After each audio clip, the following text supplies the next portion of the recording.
first shall be last, the last shall be first. Wealth and status, kingdom of God. The young man who approached Jesus had both wealth and status. He thought that just following religious laws would help him get treasures in heaven. But no, Jesus was clear that that was not sufficient. The rich man had to give up his worldly possessions, and he had more than just a few. He was sad because he was attached to his wealth and his possessions and his status. I'm not certain he understood the concept of living in gratitude. Did you know that I'm a Rockefeller?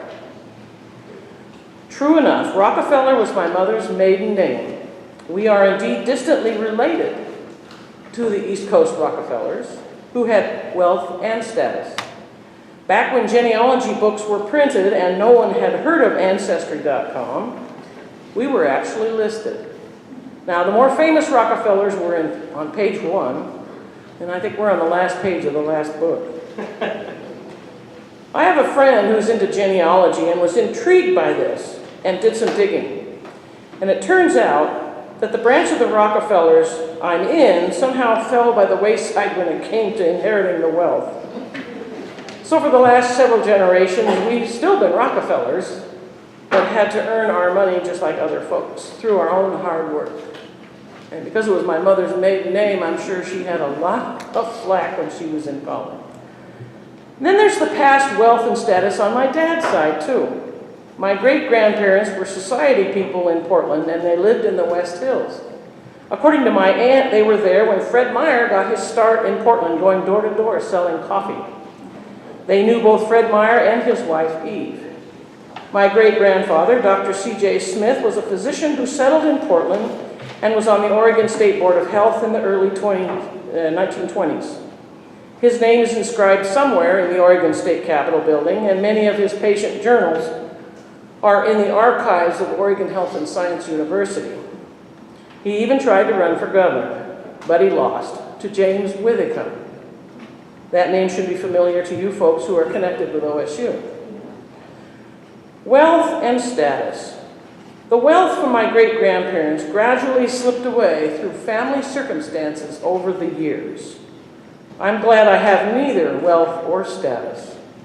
I would have missed out on some huge lessons that life often hands me.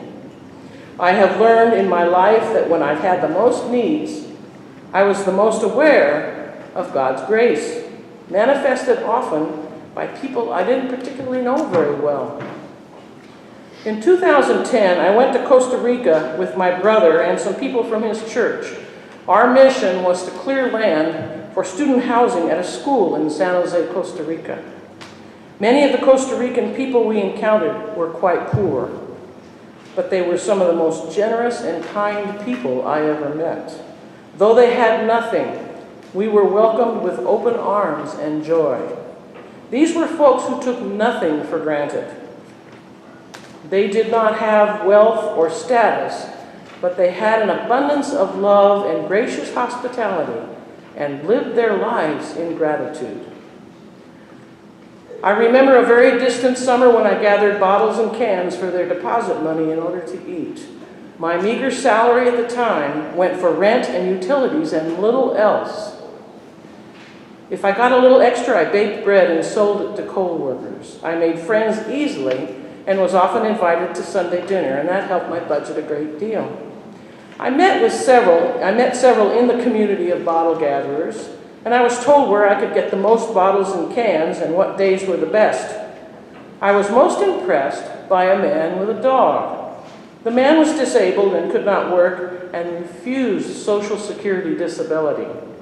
He was proud that he never collected a dime from the government and that he was able to feed his dog and himself on what he got from cans and bottles.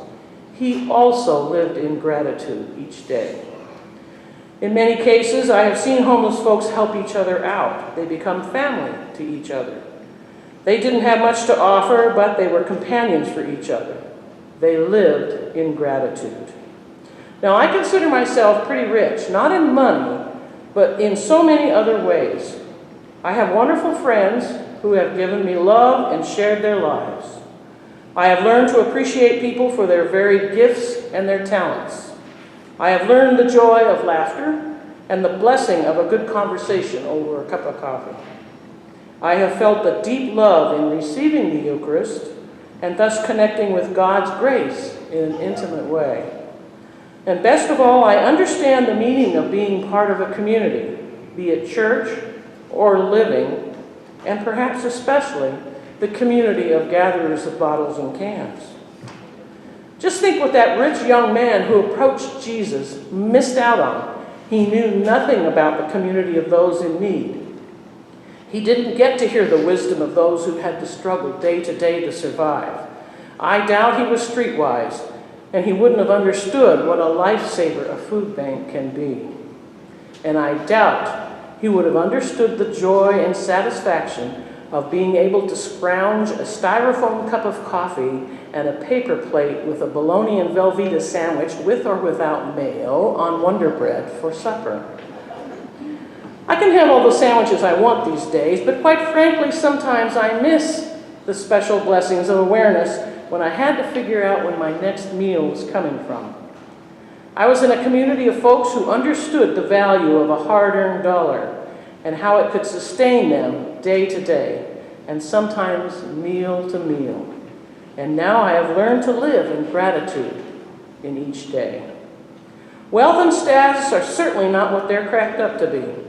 I think if we allow it, we have the potential to blind and deafen us what the real world is all about. May you always understand the community of those who work hard, who might or might not barely get by, but who I truly believe are especially blessed with the love of God. Living in gratitude, that is where the kingdom of God dwells. Amen.